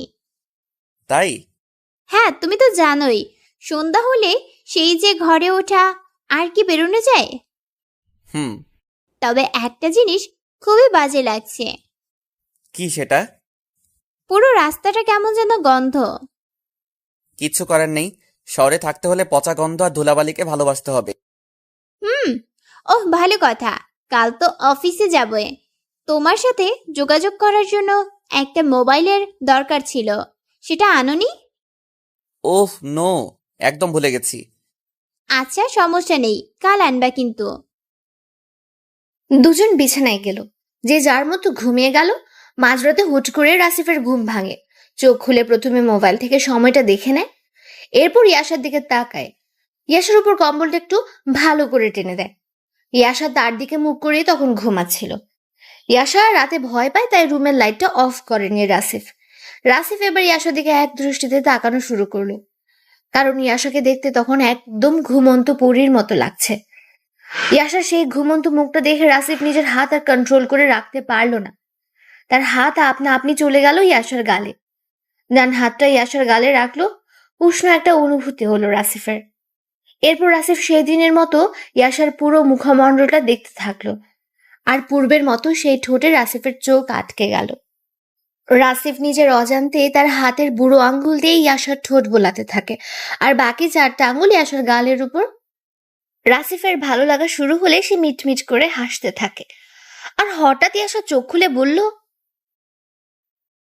ভাইয়া, তোমার ঘুম পাচ্ছে না বুঝি?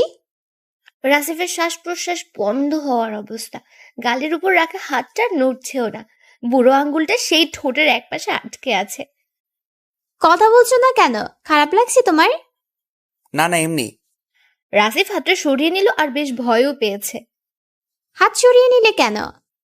একটা মশা বসেছিল। মেরেছো? না, তোর ঘুম ভেঙে যাবে তাই শুধু সরিয়ে দিয়েছি। তুমি যখন আমার গায়ের উপর কম্বলটা ভালো করে টেনে দিলে, আমি তখন জাগনা পেয়েছি। রাসিফের সব মিথ্যে কথা পানিতে পড়ল। তুমি আমার গালে হাত রেখেছিলে একইভাবে। মানে মশা যাতে না বসে তাই রেখেছিলাম। তাহলে আমার ঠোঁট কেন স্পর্শ করেছো? কিছু না, এমনি দেখছিলাম।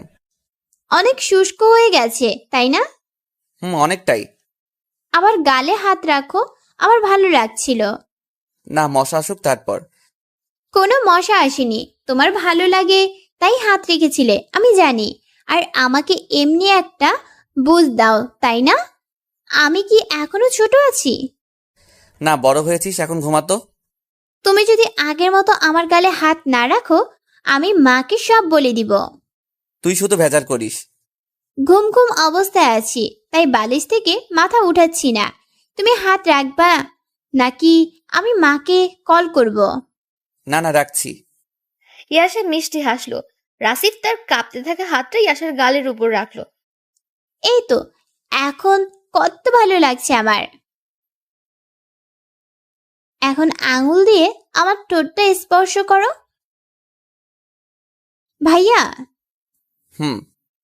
তোমার ঠোঁটটা ভালোই, কিন্তু ওই যে আজ একটা আইসক্রিম কিনলাম ওই রকম।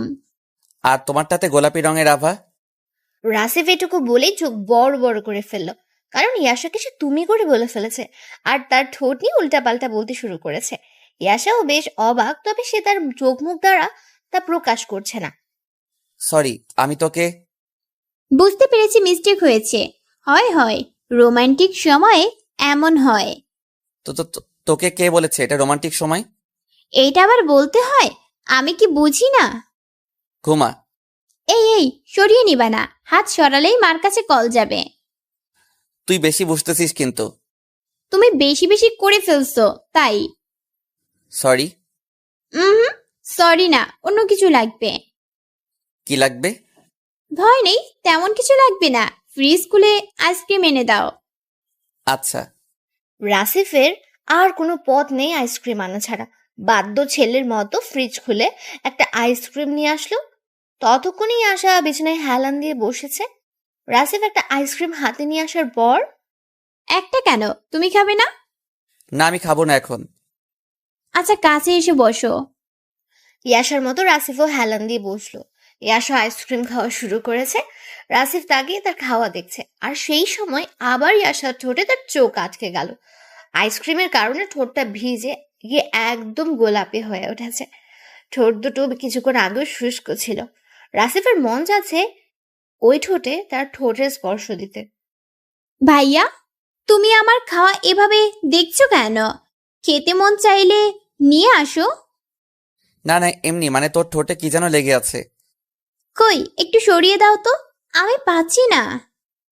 রাসিফ সুযোগ পেয়ে তার মুখটাই ইয়াশার মুখের কাছাকাছি নেয়। কই, মুছে দাও। রাসিফ আর ধৈর্য করতে পারলো না, চট করে একটা কিস করে বসলো ইয়াশার ঠোঁটে। 3 সেকেন্ডের মধ্যে রাসিফ তার ঠোঁট সরিয়ে নিল আর কম্বল মুড়ি দিয়ে শুয়ে পড়লো। ইয়াশা তো হেলান দেওয়া অবস্থায় কাঠের পুতুল হয়ে গেছে। আইসক্রিমটা আর খাওয়া হলো না ইয়াশার। পাশে একটা টেবিলের উপর রেখে দিল। রাসিফের এমন কাণ্ডে সে কিছুটা ভয় পেয়েছে। হঠাৎ করে যে এমন কাজ করবে ইয়াশা বুঝতেও পারেনি। রাতে আর দুজনের কথা হলো না, কারণ দুজনে লজ্জায় শেষ। পরদিন সকালবেলা উঠে কারো মুখে কোনো কথা নেই, যার যার কাজ শেষে করছে। রাসিফ লজ্জা ভয় দুটোই পাচ্ছে। ইয়াশার দিকে তাকাতেও পারছে না। খাওয়া টেবিলে বসে ইয়াশাই আগে কথা উঠায়। ভাইয়া, কিছু বলবি? আসার সময় কিছু মশলা আনতে হবে। লিখে দে, বাসায় আসার সময় নিয়ে আসবো। তুমি আমার দিকে তাকাচ্ছ না কেন? কই না তো, এই যা তাকাচ্ছি। ইয়াশা দেখলেও রাসিফ আরো লজ্জা পাচ্ছে। ইয়াশা খাওয়া বাদ দিয়ে রাসিফের কাছে উঠে গেল আর তার কানে কানে বলল, আমি জানি তুমি আমাকে ভালোবেসে আমাকে দিয়েছো, আমি কিছু মনে করিনি। রাসিফের খাওয়া শেষ, সে আর খাবার গিলতে পারছে না। ইয়াশা রাসিফকে চমকে দিয়ে একটা কাজ করে বসলো। ইয়াশা রাসিফের চুলগুলোর মধ্যে একটা চুমু খেয়ে বলল, আমিও তোমাকে অনেক ভালোবাসি। ইয়াশার ভালোবাসি বলাটা ছিল অনেকটাই বাচ্চাদের মতো। তুমি কিছু ভাবছো? না না না, কিছু ভাবছি না। দ্রুত খেয়ে নাও, লেট হয়ে যাবে তো। খাচ্ছি। রাসিফ কোনো কিছুতে আটকে গেছে। রাসিফের জীবনে প্রথম প্রেম হাতছানি দিচ্ছে। রাসিফ আর কিছু ভাবতে পারছে না। দ্রুত নিজের খাবার খেয়ে অফিসের জন্য রেডি হলো। ইয়াশা দরজায় দাঁড়িয়ে রইল। কতদিনের মতো রাসিফ ইয়াশার কপালে চুমু খেলো। লজ্জায় দুজনেই মুচকি হেসে উঠল। তারপর ইয়াশা রাসিফকে বিদায় জানালো। যদিও একটা দিনের জন্য বিদায় জানাচ্ছে, তবুও ইয়াশার মন খারাপ হয়ে গেল রাসিফের অফিস যাওয়াতে। সারাদিন ইয়াশার রুমে শুয়ে বসে কাটলো। রাসিফ সন্ধ্যায় এলো, হাতে একটা ব্যাগ দেখে ইয়াশা আজ করলো যে তার জন্য কোনো ফোন নিয়ে এসেছে। সত্যিই তাই। রাসিফ ইয়াশাকে কাছে ডেকে এনে তার হাতে মোবাইল দিল। মোবাইল পেয়ে ইয়াশা তো খুব খুশি। দেখিস, আবার আমার অনুপস্থিতিতে কোনো ছেলের সাথে কথা বলিস না আবার। তুমি কি বললা? যা দিনকাল পড়েছে, এই তো কিছুদিন আগেও আমাদের পাশের বাসার একটা ভাবি মোবাইলে কথা বলে অন্য একটা সম্পর্ক তৈরি করেছে। ভাইটা জানতে পেরে ডিভোর্স দিয়ে দেয়। আমাকে এমন মনে হয়? দেখ, তুই তো ভালো, সারাদিন কাজ করে বাসায় এসে হয়তো আমি কোনো কিছু খোঁজ দিতে পারবো, তখনও তুই আমার কাছে ভালোই থাকবি। কিন্তু এর মধ্যে যদি অন্য কিছু করে। রাসিফ পুরো কথাটা শেষ করার আগেই আশা দেয়ালে মোবাইলটা ঢিল মারলো। এক ঢিলেই মোবাইল কপকাত ভেঙে একদম ঝাঁঝরা হয়ে গেছে। এই, এটা কি করলি? বড় আমিও হয়েছি, আমিও কিছু বুঝি। সংসারে যাতে সন্দেহ না ঢোকে সেই ব্যবস্থাই করলাম। তাই বলে ফোন ভাঙবি? সন্দেহ ভেঙে ফেলাই ভালো। কিন্তু এটা তো তোর দরকার। না, একটুও দরকার নেই। আমার অতি জরুরি কিছু প্রয়োজন হলে দারোয়ানের কাছ থেকে আপনাকে কল করব। দিন শেষে বাসায় আসবেন, তখন আপনার ফোন থেকে বাড়িতে কথা বলবো। আমি কিন্তু ওভাবে বলিনি। খেতে আসেন, খাবার দিচ্ছি। রাসিফ দেখছে ইয়াশার রাগ। এত রাগ আগে কখনো দেখেনি সে। কিছু বলে যে রাগটা থামাবে সে উপায়ও নেই। আপাতত রাসিফ ভাঙা ফোনটা উঠিয়ে ঝুড়িতে রেখে দিল। দামি ফোনটা রফা দফা করে ফেলেছে ইয়াশা। রাসিফ ভাবলো ফোনের মায়া করে লাভ নেই। ওদিকে ভাত বেড়ে একের পর এক ডাক শুরু করেছে ইয়াশা। রাসিফ দৌড়ে চলে যায় খাবার টেবিলে। আসতে এত সময় লাগে? আমি ফোনটা ময়লার ঝুড়িতে রেখে আসলাম। খেয়ে নিন। রাসিফের সাথে ইয়াশাও খেয়ে নিল। এই মন খারাপ নিয়ে ইয়াশা বিছানায় শুয়ে রইল। ইয়াশা বিছানায় যাওয়ার আগে রাসিফকে বলেছে সে যেন তার সাথে কথা বলার চেষ্টা না করে, তার কাছেও যেন না আসে। সব নির্দেশ শুনে রাসিফ দূরত্ব বজায় রেখে শুয়ে আছে। ইয়াশা আগের দিনের মতো করে শুয়ে আছে। রাসিফ গুনগুন করে গান ধরেছে। কেউ চুপ করলে সুবিধা হয়, আমার অসুবিধা হচ্ছে। ঠিক আছে ঠিক আছে। আমার টাকা দিয়ে ফোন নিয়ে আসলাম, সেটা আমার সামনে ভেঙে আমাকেই রাগ দেখানো হচ্ছে, তাই না? ও হ্যাঁ, একটা কথা বলতেই তো ভুলে গেছি। চাচা কল করেছিল, কাল আসতে পারে। কখন কল করেছিল? কাল কখন আসবে? উত্তর দিচ্ছেন না কেন? ও বুঝেছি, আমার উপর প্রতিশোধ নেওয়া হচ্ছে, তাই না? ভালো, চুপ থাকেন। আমি তো এমনি বললাম, কারো মুখ থেকে কথা বের করার জন্য এমনটা করতে হলো। বলে না হয় একটা কথা বলে ফেলেছি, তাই বলে কি ক্ষমা করে দেওয়া যায় না? আমি তার বড়, তবু তার কাছে আমার ছোট হতে হয়। আপনাকে কিছু বলছি আমি? বলেন নাই, এটাও একটা অপমান। আপনি আমার সাথে আপনি আপনি করে কথা বলছেন কেন? একজনের কাছে ছোট হয়ে গেছি তাই। ঘুমান, গুড নাইট। ইয়াশা ধীরে ধীরে রাসিফের কাছে আসা শুরু করলো। আস্তে আস্তে রাসিফের বুকের উপর এসে শুয়ে পড়লো। কেউ যেন আমার বুকের উপর না ঘুমায়। আর রাগিয়ে দিও না, অনেক কষ্টে রাগ কমিয়েছি। আমার উপর এত রাগ কেন তার? আমাকে কষ্ট দিচ্ছ তাই? আমি কখন কষ্ট দিলাম? তুমি যে কথা বলছো ওইরকম আমি কখনো ভাবিনি। আর তুমি? বললাম তো আমি ভুল করেছি। হুম। যা হইছে, আমারও রাগ নেই, ঘুমিয়ে যা। আমি তোমার বুকেই ঘুমাবো? আমার অনেক সমস্যা হবে। কি সমস্যা হবে? তুই বুঝবি না, যা তোর বালিশে গিয়ে ঘুমা। হুম, আমি এভাবেই থাকবো। ছোট বাচ্চাদের মতো পুরো শরীরটা আমার শরীরের উপর রাখছি, ভালো করে নিঃশ্বাসও নিতে পারছি না। তাতে আমার কি? আমার ভালো লাগছে, আমি এভাবে থাকবো। ইয়াশা কম্বলটা মাথার উপর দিয়ে টেনে নিল। তারপর রাসিফের বুকে মাথা রাখলো। রাসিফও তার দু হাত ইয়াশার পিঠের উপর রাখলো। দুজন অনেকক্ষণ চুপচাপ রইল। তারপর এই যে, আপনি কি ঘুমিয়ে গেছেন? না। হুম, মাকে একটু আসতে বলবেন, সাথে বাবাকেও। কালকে আসতে বলবো? হ্যাঁ। যা, কল দিয়ে কথা বল। এত রাতে ঘুমিয়ে গেছে মনে হয়। তবুও কল দিয়ে কথা বল। ইয়াশা ফোন হাতে নিয়ে উঠে গেল। ব্যালকনিতে এসে তার বাবার ফোনে ফোন করলো।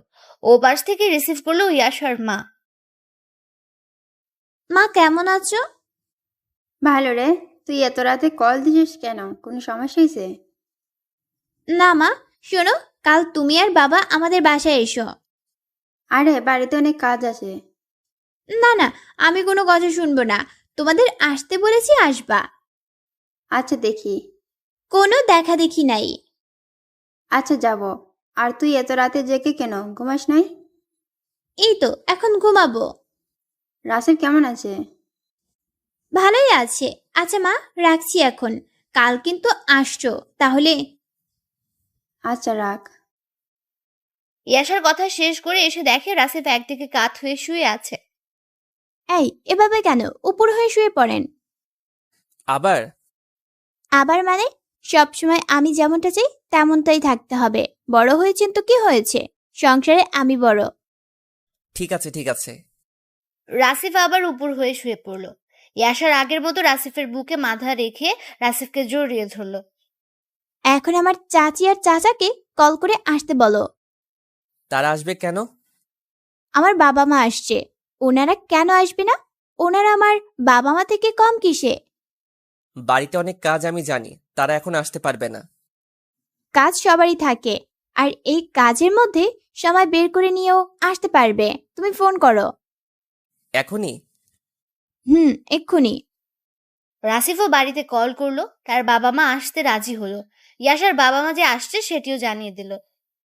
কাল তো সবাই একসাথে আসবে। একসাথেই তো। দেখ, একটা ভুল করে ফেলেছি। কি বল? বুড়ি মানে দাদিকে তো আসতে বললাম না। ওনার কথা তো আমারও মনে ছিল না। আবার ফোন করো এক্ষুনি। দুজনের বাড়িতে কল করে বলা হলো দাদিকে যেন সাথে নিয়ে আসে।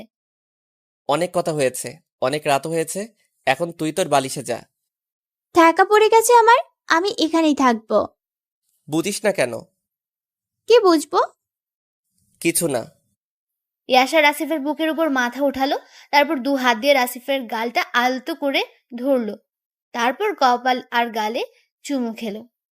পরদিন সকালবেলা গ্রাম থেকে 2 পরিবারে ফোন করে বলে তারা কেউই আসতে পারবে না, উল্টো রাসিফ আর ইয়াশাকে সময় পেলে যেতে বলেছে। রাসিফ আর ইয়াশার প্রথমে একটু মন খারাপ হলেও পরে এমনিতে ঠিক হয়ে যায়। দিন শেষে ঝগড়া, হাজার হাজার কথা দুজনকে কাছে থেকে আরো কাছে টেনে নিচ্ছে। মাস 3 পর তাদের মধ্যে প্রেম হয়েই যায়। তখন সন্ধ্যাবেলা ইয়াশা সাজুগুজু করছে রাসিফের জন্য। আজ রাসিফকে সে প্রপোজ করবে। বাইরে থেকে কয়েকটা গোলাপ ফুলও আনিয়ে রেখেছে ইয়াশা। রাত 8টার দিকে রাসিফ বাসায় আসলো। বাইরে দাঁড়িয়ে কলিং বেল চাপতেই ইয়াশা দরজা খুলে একটা হাসি দিল, কিন্তু ইয়াশা রাসিফের মলিন মুখ দেখার পর নিজের মুখ থেকেও হাসিটা বিদায় করলো। ইয়াশা দরজায় দাঁড়িয়ে থেকেই বলল, কি হয়েছে তোমার? কিছু না। তোমার মন খারাপ? বললাম তো কিছু না। ও দেখো, আমি সেজেছি। হ্যাঁ দেখেছি, ভালো হয়েছে। না, তুমি দেখোনি? ইয়াশার কথায় রাসিফ রেগে উঠেই ইয়াশার গালে একটা চড় বসিয়ে দিল। ইয়াশা চড় খেয়ে মিটিমিটি হাসার চেষ্টা করছে, চোখে পানি টলমল করছে, সেটাকেও আটকানোর চেষ্টা করছে ইয়াশা। গালটা ঝেড়ে বলল, ফ্রেশ হয়ে আসো, খাবার দিচ্ছি। রাসিফ ওয়াশরুমে যেতেই ইয়াশার চোখ বেয়ে টপ টপ করে পানি পড়া শুরু করলো। চোখের পানি মুছে টেবিলে খাবার সাজিয়ে দিল। রাসিফ ফ্রেশ হয়ে এসে খাবার টেবিলে বসলো। ইয়াশা তার একটু দূরে বসে আছে, তবে আজ সে খাবে না, মনে মনে এটাই পণ করলো। রাসিফ তার মতো খেয়ে উঠে গেল, ইয়াশার দিকে একটিবার তাকালোও না। ইয়াশা প্লেট গুছিয়ে বাকি কাজগুলো করে নিল, তারপর বিছানায় গেল। শাড়ি আর গয়নাগুলো সে খুলে ফেলেছে, এখন সেই সাধারণ ড্রেস পরে সে বিছানায় আসলো। বিছানায় এসে দেখে রাসিফ গতদিনের মতো আজ ফোন দেখছে না, কোনো একটা কারণে তার মন খারাপ। ইয়াশা নিজের রাগটা ভুলে গেল। রাসিফের একটু কাছাকাছি গিয়ে বসলো, তারপর বলল, অফিসে কারোর সাথে ঝগড়া হয়েছে? কিচ্ছু হয়নি। তুমি রেগে আছো কেন? কিছু হয়ে থাকলে বলো। কথা কম বল, তোর মতো তুই ঘুমা। আচ্ছা ঠিক আছে। ইয়াশার মতো ইয়াশা মন খারাপ করে ঘুমিয়ে গেল। রাসিফ আর ঘুমোতে পারছে না, তার যে চাকরিটা আর নেই। অফিসে বসের সাথে অনেক ঝগড়া করে এসেছে, আর তাই মনটাও আজ খুব খারাপ। রাসিফের আর ঘুম ধরছে না। এদিকে ইয়াশাকেও সে অনেক বকাবকি করেছে। খাবার টেবিলে বসে ইয়াশা খায়নি সেটি রাসিফ লক্ষ্য করলেও ইয়াশাকে খেতে বলেনি রাসিফ। এখন আবার ইয়াশার কারণে তার মন বেশি থেকে বেশি খারাপ হয়ে যাচ্ছে। রাসিফ বিছানায় আর শুয়ে থাকতে পারলো না, ঝটপট উঠে পড়লো। টেবিল থেকে খাবার নিয়ে সেগুলো কিচেনে গিয়ে গরম করলো। রাত তখন 2টো বাজে, এত রাতে ইয়াশা কি খেতে চাইবে? না খেতে চাইলেও রাসিফ খাওয়াবে, যেভাবেই হোক। বুকে একটু সাহস জমিয়ে খাবার আর পানি বিছানার পাশে টেবিলে রেখে দেয়, তারপর বিছানার পাশে হাঁটু গেড়ে বসে ইয়াশার মাথায় হাত বোলাতে থাকে। 2-1বার হাত দিতে না দিতেই ইয়াশা চোখ খুলে, আর তার চোখের সামনে রাসিফের মুখটা ভেসে ওঠে। সরি, সকাল হয়ে গেছে এত তাড়াতাড়ি? আমি উঠে এক্ষুনি রান্না করে দিচ্ছি, আপনি শুধু ফ্রেশ হয়ে আসেন। এই পাগলি, এই সকাল হয়নি, এখন রাত 2টা বাজে। এত রাতে আপনি জেগে তাও বিছানা থেকে নেমেছেন? কিছু হয়েছে আপনার? খারাপ লাগছে? কি করতে হবে বলেন? এই এত উত্তেজিত হয়েও না তো, আমি তোমার জন্য খাবার নিয়ে আসছি। রাতে তুমি কিছু খাওনি? ইয়াশা ভাবনায় পড়ে গেল। রাত 2টো, তার বর তাকে ডাকছে খাবার খাওয়ার জন্য, তাও আবার তুমি করে বলছে। এত ভালোবাসা হঠাৎ কোত্থেকে উদয় হলো? এই উঠে বসো, আমি খাইয়ে দিচ্ছি। ইয়াশা দেখলো পাগলটা খাবার গরম করেও এনেছে, তাই সে আর মানা করলো না। শোয়া থেকে উঠে বসলো, রাসিফ নিজ হাতে ইয়াশাকে খাইয়ে দিতে দিতে বলল, বসের সাথে একটা ব্যাপার নিয়ে ঝগড়া হয়েছে, সেই জন্য চাকরিটা মনে হয় থাকবে না। এই জন্য মন খারাপ ছিল। সরি তোমায় চর মারার জন্য। আমি মারতে চাইনি, আর তুমিও তেমন কিছু করনি। কেমনে কেমনে হয়ে গেল, আমাকে মাফ করে দিও। এই যে মিস্টার পাগল, মুখ দিয়ে সব কি বের করতেছো? হ্যাঁ, আমি কি জানি নাকি তোমার এরকম কিছু হয়েছে? তুমি তো একটা চর মেরেছো। তোমার জায়গায় আমি হলে তো আমার বউকে আরো কয়েকটা দিতাম। রাসিফ বুঝতে পারলো তার মন যাতে ভালো হয় সেজন্যই ইয়াশা এরকম বলছে, যা রাসিফের খুব ভালো লাগলো। রাসিফের ছোট হয়ে কত বুদ্ধি নিয়ে থাকে মেয়েটা। আরেকটা জিনিস লক্ষ্য করেছে রাসিফ, মেয়েটা রাসিফকে চোখ বন্ধ করে ভালোবাসে। রাসিফের কিছু একটা এদিক ওদিক হলে ইয়াশা পাগল হয়ে যায়। গত 3 মাসে তাদের সম্পর্কটা আরো গাঢ় হয়েছে। ইয়াশা চেয়েছিল আজ রাসিফকে অন্যরকম একটা উপহার দেবে, কিন্তু সব তো শেষ হয়ে গেল। ইয়াশা মনে মনে ভেবে নিয়েছে অন্যদিন হয়তো দেবে। খাওয়া শেষ হলো ইয়াশার। রাসিফ প্লেট ধুয়ে টেবিলে রেখে আসলো। ইয়াশা বসে বসে রাসিফের কাণ্ড দেখছে। রাসিফ সব কাজ শেষ করে বিছানায় আসতে যাবে তখন ভাইয়া, লাইটটা অফ করে দিয়ে এসো তো। তুমি তো ভয় পাও। সমস্যা নেই, বন্ধ করে দাও। আচ্ছা, আজ সেজে গুজে ছিলা কেন? এমনি। আমার জন্যই সেজেছো আমি জানি। তুমি বুঝলে কিভাবে? দরজা খুলে তোমার মুখটা দেখেই বুঝেছিলাম। ওহ, কাল থেকে তো অফিস নেই, কাল আমি তোমাকে সাজিয়ে দিব। কি বলো? আমি কি সাজিয়ে দিতে পারি না? পারো, কিন্তু আমার ভালো লাগবে না। ভালো যে লাগবে না এটাও এক ধরনের ভালো লাগা। আচ্ছা, আমি তোমার বুকের উপর ঘুমাই। আসো। আজ না যেতে ভয় করছে। তাই? রাসিফ নিজেই ইয়াশাকে তার বুকের উপর নিয়ে আসলো। ইয়াশাও সেই আগের দিনের মতো তার পাগল বরটাকে জড়িয়ে ধরে শুয়ে পড়ল। যত রাগ অভিমান হয়েছিল সব শেষ। ইয়াশা চোখ বন্ধ করে রাখে কিছুক্ষণ। রাসিফ তার পিঠে হাত বোলাতে থাকে। একসময় ইয়াশা ঘুমিয়ে যায়। রাসিফকে সে আষ্টে পৃষ্ঠে জড়িয়ে ধরে রেখেছে। ইয়াশাকে বুকের উপর থেকে নামিয়ে যে বিছানায় শুয়ে দেবে সেটাও পারছে না। রাসিফ ভাবলো এমনি থাক। রাত পেরিয়ে সকাল। রাসিফের ঘুম ভাঙলো। চোখ মেলে দেখে পাশে তার বউ ঘুমাচ্ছে। কি মিষ্টি লাগছে তাকে। রাতে কখন বুকে থেকে নেমেই ইয়াশা তার বালিশে গিয়ে ঘুমিয়েছে রাসিফের সেটা অজানা। ইয়াশার মায়াবী মুখটাতে রাসিফের হাত পূর্বের মতো আপনা আপনি চলে গেল। আবার সেই ঠোঁট বোলানো। রাসিফ ঠোঁট বোলাচ্ছে আর বিড়বিড় করে বলছে, পাগলিটা এই মুখ দিয়ে কত কথা যে বলে, কত যে আবদার। আবার বলে তাকে ভালোবাসতে হবে, তার সাথে প্রেম করতে হবে। কথাগুলো একটু জোরেই বলছিল। কথাগুলো শেষে রাসিফ ইয়াশার দিকে এগিয়ে যায়। গতদিনের মতো আজ তার কপালে বা চোখে না, সোজা ঠোঁটে চুমু খায়। উপরের ঠোঁটে 2 আর নিচের ঠোঁটে 1। রাসিফ ঠোঁট সরিয়ে নিতে ইয়াশা বলল, এই যে মশাই, মুখ সরিয়ে নেওয়ার দরকার নেই। আপনার নাকটা আমার নাকে লাগিয়ে রেখে কথা বলেন। কথা যে বলবো, উঠে রান্না করবা না? আজ আমার ছুটি। আপনার তো অফিস নেই। অফিস বলতে চাকরিটাই তো নেই। যেদিন হবে সেদিন থেকে আবার আমি রান্না করব, আর ততদিন আপনি রান্না করে থাকবেন। আমি যে পারিব না। এটা বললে তো হবে না, রান্না যে করতেই হবে। তুমি কিন্তু পাশে থাকবে। পাশে না, বুকের মধ্যেই থাকবো। তাই? জি। শোনো, একটা বুদ্ধি আসছে মাথায়। আমরা এই সুযোগে গ্রামে চলে যাই, কিছুদিন থেকে আসি। নতুন চাকরি খুঁজতে হবে তো। আরে বসের সাথে তো তোমার ঝগড়া হয়েছে, চাকরিটা তো চলে যায়নি। আর গেলে গেছে, আমার শ্বশুর আব্বার যে সম্পদ আছে, মনে তো হয় না তোমার 14 পুরুষ খেয়ে শেষ করতে পারবে। আর তুমি শহরে এসে অন্যের অধীনে কাজ করতেছো। আমার ভালো লাগে। এই জন্যই তো কিছু বলি না। চলো না, আজ যাই, মাকে খুব দেখতে ইচ্ছে করছে। তাই? হুম।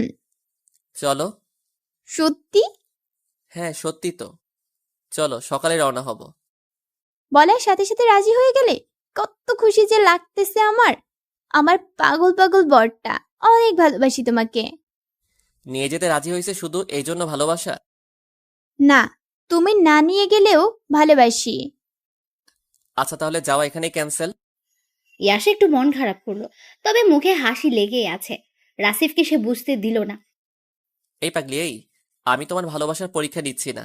ছোটবেলা থেকেই তো ভালোবাসো, এটার আবার পরীক্ষা নিতে হবে নাকি? আমি তো পরীক্ষা নেওয়ার কথা কিছু বলেছি? মুখে বলনি, তবে মনে মনে ঠিকই ভেবেছি। ওর দুজন উঠে একসাথে ফ্রেশ হয়ে রান্নাঘরে ঢোকে। মিষ্টি ঝগড়া জ্বলতে থাকে আর রান্নাও হতে থাকে। ঝগড়া রান্না দুটোই শেষ হওয়ার পর খুব তাড়াতাড়ি দুজন খেয়ে নিল। আমি ব্যাগ গুছিয়ে নেই। আমি কি বসে থাকবো নাকি? আমিও গোছাবো। আচ্ছা, আমি কাপড়গুলো এনে দেই, তুমি ওঠাও। এনে দাও। ইয়াশা কাপড় এনে দিচ্ছে আর রাসিফ ভাঁজ করে ব্যাগে তুলছে। সব প্যাক করা শেষ। চলো এখন যাই। রুম লক করে দুজন বেরিয়ে পড়লো গ্রামের উদ্দেশ্যে। রাস্তায় এসে বাস ধরলো। বাসে উঠে ইয়াশা বসেছে জানালার ধারে আর রাসিফ তার পাশে। খুঁটিনাটি কিছু কথাবার্তা চলছে দুজনের মাঝে। বাসের শব্দ আর লোকজন বেশি থাকায় তেমন কথা বলছে না দুজন। বাস চলছে আপন গতিতে। কথা বলতে বলতে হঠাৎই ওভার স্পিডের কারণে গাড়িটা উল্টে গেল। সাথে সাথে পুরো মহাসড়ক নিস্তব্ধ।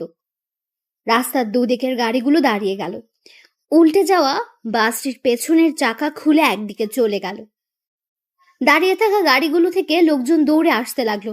গাড়ির ভেতরে বাম পাশে থাকা যাত্রীগুলোর অবস্থা একদম খারাপ।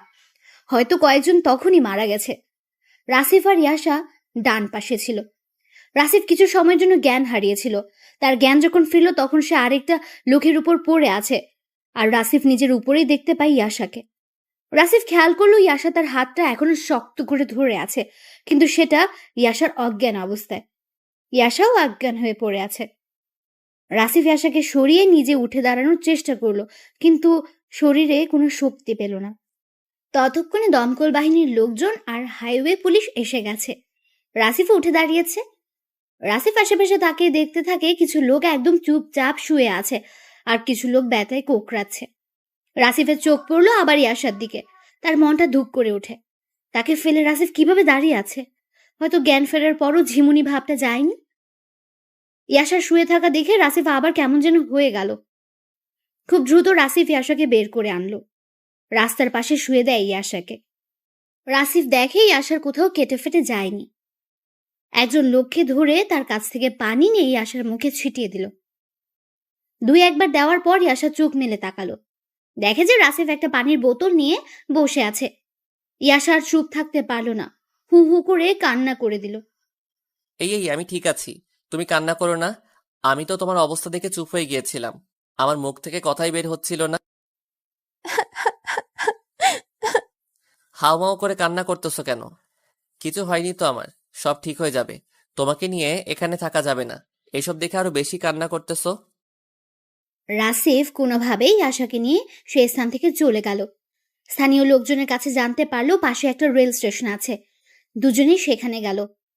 স্টেশনে পৌঁছানোর পর, তুমি কিন্তু কাঁপতেছো। না, কই কাঁপতেছি না। তুমি এখানে আসলে কেন? চলো হসপিটালে। বাড়ি যাব, আগে বাড়ি যাই। রাসিফ প্রচন্ড পরিমাণে ভয় পেয়েছে। শরীরে তার তেমন কোনো ক্ষত হয়নি। রাসিফ হসপিটালে যেতে নারাজ, কিন্তু ইয়াশা রাসিফের অবস্থা দেখে ভাবে হয়তো কোনো কিছু হয়েছে। রাসিফ লুকাচ্ছে। ইয়াশা রাসিফের কোনো কথাই শুনল না। স্টেশন থেকে রাসিফকে হসপিটালে নিয়ে গেল। সেখানে ডক্টর দেখানোর পর জানতে পারলো রাসিফের ডান হাতটা মচকে গিয়েছে। সাথে সাথে শরীরের অনেক জায়গায় বেশ জোরালো আঘাত পেয়েছে। শরীরটাতে বেশি আঘাত লাগায় তার শরীরটা কাঁপছিল। ইয়াশা আর না পেরে রাসিফকে হসপিটালে ভর্তি করিয়ে বাড়িতে কল করে জানিয়ে দিল। বাড়িতে জানার পর তো মুরব্বীদের অবস্থা আরো খারাপ। অনেক লোকজন এলো গ্রাম থেকে। ইয়াশার মুখ থেকে সব শুনলো তার বাড়ির সবাই। দুজনের মা কিছুক্ষণ কান্না করলো। রাসিফ অনেকবার বললো তার কিছু হয়নি, তাও কি কান্না থামায়? শেষমেশ ডক্টর এসে তাদের সরিয়ে দিল। রুমে শুধু রাসিফের বাবা আর ইয়াশা। রাসিফের বাবা রাসিফের কাছে এসে বলল, তোরা আসতেছিস সেটা বাড়িতে আগে জানাবি না? আমরা দুজন ভাবছিলাম তোমাদেরকে সারপ্রাইজ দিব। আসছে সারপ্রাইজ দিবে, তোরা বলে আসলো সারপ্রাইজ, বুঝলি? এখন যদি কিছু হয়ে যেত। রাসিফের বাবাও কান্না করতে লাগলো। একটা নার্স এসে তাকেও বাইরে নিয়ে গেল। রাসিফ একটা রাত হসপিটালে থাকলো। পরের দিনই সবাই মিলে চলে গেল গ্রামের বাড়িতে। একদিন চলে গেল পরিস্থিতি স্বাভাবিক হতে। এদিকে রাসিফের অফিসের বস ফোন করেছিল অফিসে যেতে। রাসিফ জানিয়ে দেয় সে অ্যাক্সিডেন্ট করেছে, কিছুদিন পর যাবে। রাসিফ একদিনে অনেকটাই সুস্থ হয়েছে, আর সেটাই ইয়াশার কারণে। গ্রামে এসে তার পাগলামি আরো বেড়েছে। রাসিফের গায়ে তেল মালিশ করা, কাটাসেনে ছ্যাঁক দেওয়া আর সময় মতো ওষুধ খাওয়ানো, প্রত্যেকটা মিনিটে রাসিফের কেমন লাগছে সেটা শোনা, সব মিলে ইয়াশা রাসিফের সাথে আঠার মতো লেগে আছে। ইয়াশা গ্রামে এসে এখনো তার বাড়িতে যায়নি। তার এক কথা, রাসিফকে সে এক মুহূর্তের জন্যও ছাড়বে না। রাসিফ যে কাজ করতে সক্ষম সেটাও করতে দেবে না ইয়াশা। এরকম একদিন চলে যাওয়ার পর এক সন্ধ্যাবেলায় ওরা দুজন রুমে বসেছিল। বাইরে ভেজা ঠান্ডা পড়েছে। এ সময় খুব কম লোকজন বাইরে কাজ নিয়ে পড়ে আছে, বাকি সবাই ঘরে। তো বিছানায় দুজন হেলান দিয়ে বসে আছে, পায়ের উপর কম্বল নেওয়া। ইয়াশা তার জায়গা ছেড়ে দিয়ে রাসিফের বালিশে গিয়ে হেলান দিয়ে বসলো। রাসিফ তার হাতটা ইয়াশার পেছন দিয়ে নিয়ে তাকে আরো একটু কাছে টেনে নিল। তারপর কপালটা টেনে একটা চুমু খেয়ে বলল, আমাকে সাথে নিয়ে যাবা তোমাদের বাড়ি? একা একা কেন যাব? একা যাওয়া যায় না? না, এখন আমি তুমি মিলে একজন, তো তাই যাওয়া যায় না। আমার তুমিটা এত লক্ষ্মী কেন? তুমি অনেক ভালোবাসো তাই। আমার সাথে সারা জীবন এভাবে পাড়ি দিবে? জি না, এর থেকে ভালোভাবে পারি দিব। পাগলি একটা, বুকের মধ্যে আসবে? হুম, না, তুমি ব্যথা পাবা। ব্যথা নেই। তাও যাব না। আসো না একটু। এভাবে ডাকলে কি আর বসে থাকা যায়? ইয়াশা রাসিফের বুকে গিয়ে লুকালো। রাসিফ ইয়াশার চোখের পানি মুছে দিল। তারপর সে আগের মতো হাতের বুড়ো আঙ্গুল দিয়ে গোলাপি আভার উপরে হাত বোলানো আর সেই ঠোঁটের স্পর্শ নেওয়া, সব মিলিয়ে তাদের ভালোবাসা আরো গভীর থেকে গভীরতর হচ্ছে, যেটা কখনো হারিয়ে যাবার নয়।